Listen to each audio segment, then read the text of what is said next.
Hello, each and everyone. So, at first, I'll give my introduction to all of you. This is Dipomita Chaudhary from Hamiltonganj, Alipurduar district, West Bengal. I have completed my MSc in 2022 August and from a pure government university, that is Kuch Bihar Panchanan Verma University. I have completed my BSc from a great university, University of Calcutta in 2019. So as all of you know, this is the demo video class. So today about a very important topic I'm going to discussing about, that is sales cycle. ये जो topic है sales cycle, that is very important in each step of biology career. If anyone want to go ahead with biology subject, then they will definitely meet this topic, cell cycle in each step. हम सभी को अगर biology career के साथ जाना है तो हमें हर एक ईच स्टेप पे ये जो पॉइंट है, ये जो टॉपिक है सेल साइकिल, इससे ज़रूर मुलाकात होगी. तो पहले if I say about the topic cell cycle, we have to know about what is cell. अगर हम सेल साइकिल को लेके बताना चाहेंगे तो सबसे पहले ये जानना बहुत ही ज़रूरी है कि व्हाट इज सेल. सेल क्या होती है?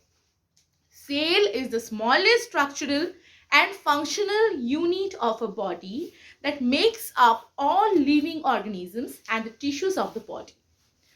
बहुत सारा that is very important, which is the main point. Many cells assembles to make a tissue and many tissues assemble to make a organ. बहुत सारा सेल इकट्ठा होके, एकत्रित होके टिश्यूज गठन होती है, यानी कि टिश्यूज तैयार होती है, और उसके बाद बहुत सारा टिश्यूज एक साथ होके एक ऑर्गेनिज्म तैयार होती है.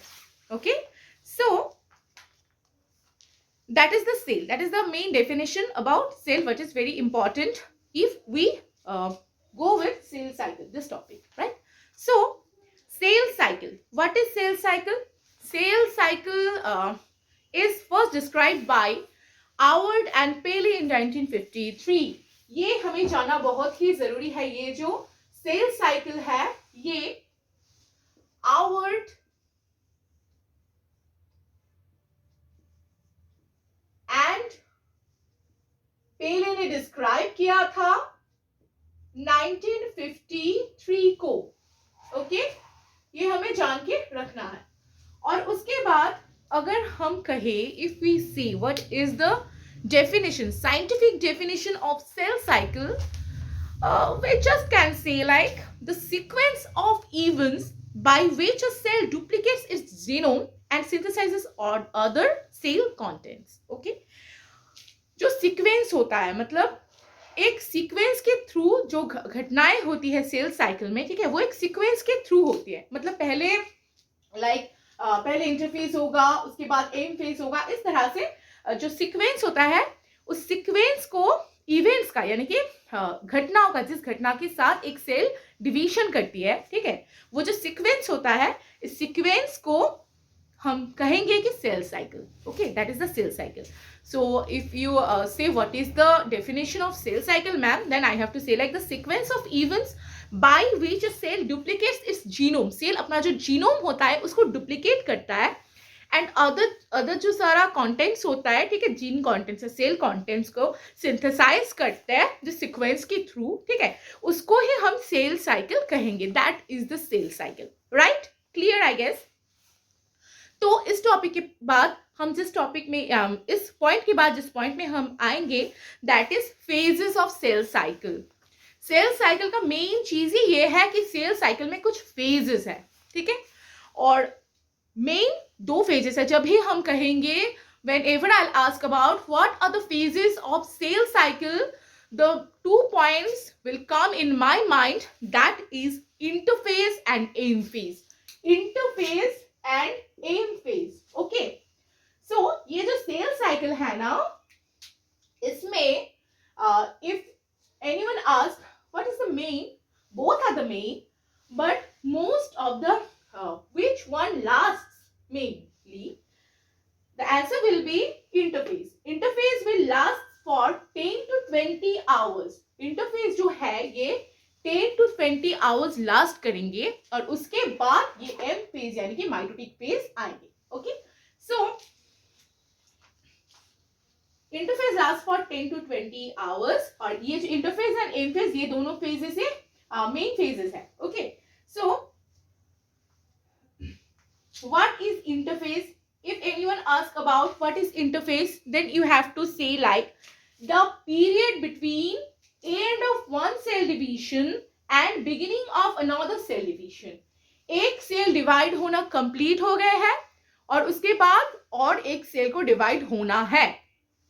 ये जो एंडिंग ऑफ एक cell division and beginning of another cell division, इसके बीच के जो टाइम होते हैं, ठीक है, the time between them, the end of a cell division and beginning of another cell division, this mid time is known as the interphase. एकदम साफ बात है, एकदम क्लियर डेफिनेशन है, राइट. सो से इंटरफेस जो होते हैं वो 10 से 20 आवर्स तक लास्ट करते हैं और मतलब टोटल सेल साइकिल में 90 to 96% टाइम ही इंटरफेस ही लेते हैं. ठीक है, क्यों लेते हैं इसके बारे में हम जानेंगे स्टूडेंट्स. Like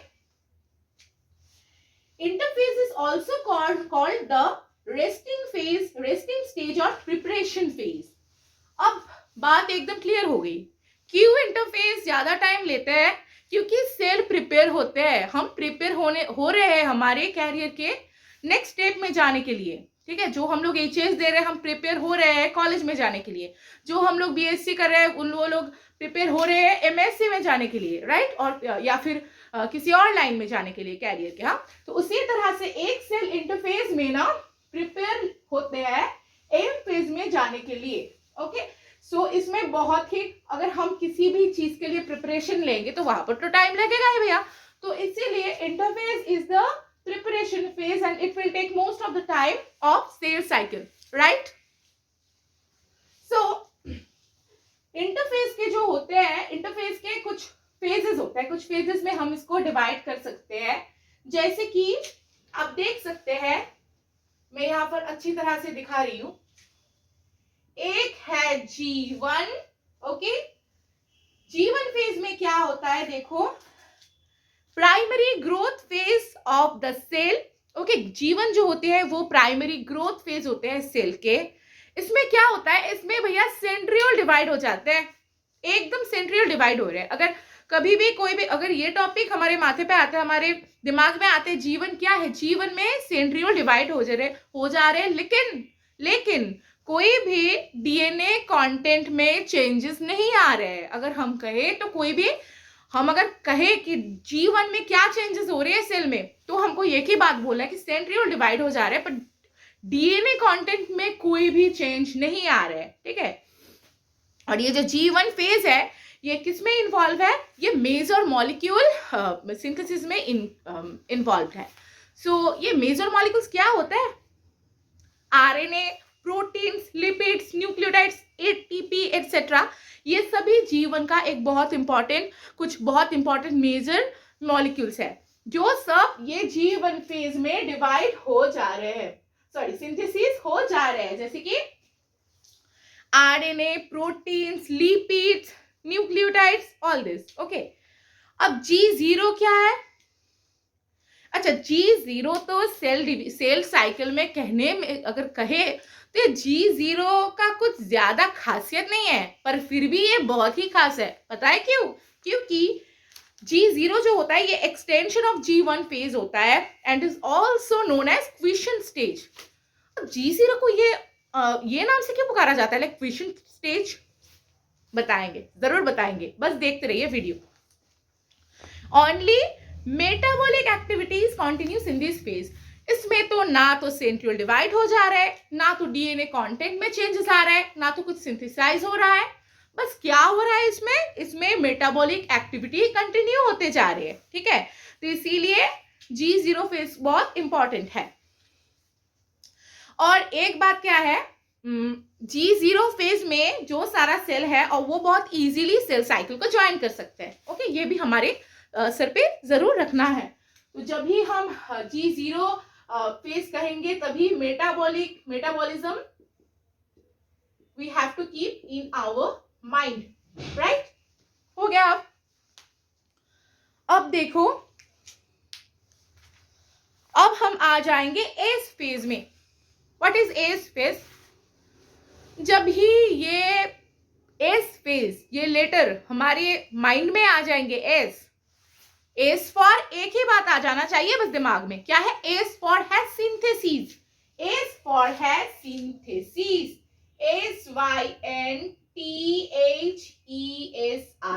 synthesis. किस चीज का सिंथेसिस? ऑब्वियसली डीएनए का सिंथेसिस हो जा रहा है यहाँ पर, ठीक है? और क्या हो रहा है? डीएनए रेप्लिकेशन हो रहा है और उसी के साथ साथ कुछ हिस्टोन प्रोटीन्स भी सिंथेसिस हो जा रहे हैं, ठीक है? हिस्टोन प्रोटीन्स क्या है वो तो हमें पता ही है। और देखिए, ये डीएनए रेप्लिकेशन और हिस्टोन प्रोटीन के सिंथेसिस के दौरान क्या क्या असर पड़ रहा है इसका? Duplication of chromosomal content, chromosomal जो कंटेंट है वो डुप्लीकेट हो जा रहे हैं, ठीक है? और यही है एस फेज, यही है S phase, right? So once a cell entered to the S phase proceeds mitosis। अगर आप किसी भी तरह से, अच्छी तरह से, कोई बीएससी डिग्री हो या फिर यस नीट क्रैक कर जाओ, मेडिकल में चले जाओ, तो आपका तो भैया कैरियर बनता ही है। एकदम इसी तरह से अगर कोई सेल अपना एस फेज में एक बार घुस जाए तो उसका तो भाई माइटोसिस होके रहेगा, ठीक है? तो that is the main important. अगर हम अभी आएंगे G2 में, तो देखो क्या है G2? G2 होता है the period after the DNA synthesis. क्या हो रहा है? मेन बात जो है आपको याद में रखना है, दैट इज वेरी इंपॉर्टेंट। हाँ, that is the gap phase between DNA synthesis and next division. Okay, so DNA synthesis के बाद और एक सेल का डिवीजन होने तक का जो समय रहता है, जो टाइम रहता है, उसी को हम गैप फेज या फिर G2 कहेंगे। In this phase preparations are made for the genomic separation, इसमें जीनोम जो है वो सेपरेट हो जाते हैं। In this phase RNA and proteins synthesis, mitochondrial organelle replicate, chromosomes condense and microtubules begin to assemble for a spindle. तो spindle कैसे तैयार होता है ये हम सभी को पता है कि माइक्रोट्यूब्यूल्स जो है वो असेंबल करके स्पिंडल तैयार होते हैं, राइट? सो यही सब होते हैं G2 फेज में। तो मैं आशा रखूंगी कि ये जो साइकिल है यहाँ पर मैंने एकदम अच्छी तरह से आपको डिस्क्राइब कर दी है और ये आपके दिमाग में घुस गई है, राइट? एक है इंटरफेस और एक है एम। तो हम आज के क्लास में ज्यादातर से, क्योंकि शॉर्ट वीडियो है, तो हम इंटरफेस को लेके बोलेंगे। अब एक बात, G0 जब फेज हम पढ़ रहे थे तब हम आपको बता चुके हैं इसको क्वेश्चन स्टेज बोला जाता है। अब क्यों क्वेश्चन स्टेज बोला जाता है ये मैंने ना बताया आपको, क्योंकि sometimes cell leaves the cell cycle at G1 phase and enters a stage designated at G0 phase, often called question stage। कभी कभी अगर कोई सेल डिवीजन को यानी सेल साइकिल को G1 फेज में ही छोड़ देते हैं तो वो घुस जाते हैं G0 फेज में, ठीक है? और इस G0 को इसीलिए क्वेश्चन स्टेज बोला जाता है। Okay, so the cells in G0 phase remain metabolically active and carry out functions such as secretion, attacking pathogens, etc. in the living organism.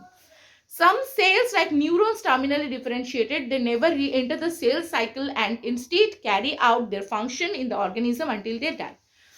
अच्छा, न्यूरॉन जो होता है ना, न्यूरॉन का जो सेल्स होते हैं, न्यूरॉन्स, वो टर्मिनली क्या होता है, अगर एक बार उसने सेल साइकिल को छोड़ दिया और G0 में घुस गया तो वो फिर से अगर एक बात कुछ ऐसे है कि अगर मैंने कोई काम करना एक बार छोड़ दी तो फिर से मैं उस काम में ना घुसूंगी। यही होता है न्यूरॉन सेल्स का बात। Okay, that will not reback again the cell cycle. And for other cells G0, अगर तुम लाइक ह्यूमन लिम्फोसाइट्स के बारे में कहोगे तो वो जो होता है वो एक बार अगर छोड़ भी तो दे सेल साइकिल को, G0 में घुस भी जाए तो वहां से फिर से एक बार रीबैक होके वो G1 में जरूर घुस सकती है, ठीक है? तो यही है बस। और जो होता है कैंसर सेल्स जो होते हैं वो G0 में कभी भी एंटर नहीं करता। कैंसर सेल नेवर, अगर anyone say cancer cell back to the cell cycle, sorry, G0 phase, cancer cell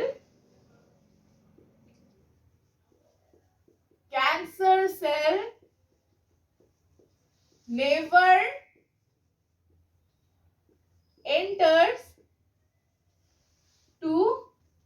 G0 phase, ये बहुत ही इंपॉर्टेंट है।